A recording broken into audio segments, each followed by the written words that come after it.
Good evening, friends and neighbors, neighbors and friends. How's everybody feeling on a Sunday night?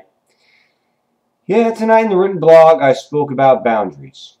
There are reasons that we all have to set them up to keep out people who are unworthy or looking to do us harm, but there are also occasions when you may want to sort of lower them or maybe open them wide because there actually is somebody who deserves to get past them. It's kind of a risk. And it involves some real high standards that you've got to make sure people meet before you allow them in. But once they do, sometimes it takes a little effort to relax those standards and give them the green light. That's what the written blog is about. But in the video, I'd like to talk about a different type of lowering boundaries, that being the boundaries of selfishness and non-caring.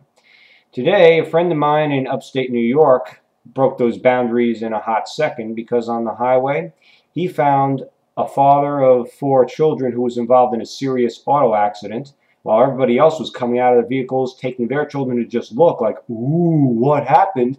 He actually got out and helped. He got the children out of the vehicle, he spoke to the father, and stayed there to make sure emergency crews were there to take everybody involved to the hospital and get the proper medical attention. Now, maybe not everybody feels right doing it because they haven't been certified in CPR and they don't know basic first aid and they're afraid that somehow they'll make the situation worse. That's kind of a legitimate way of looking at it, but think about what you can do. Okay? Maybe certain things you can't and shouldn't do, but at the very least, if you know how to just get someone out of a car away from harm's way, have the good grace to do that. Unfortunately, looks like 98% of us just won't do that, but this gentleman is in the 2%, and he gets more than a gold star tonight.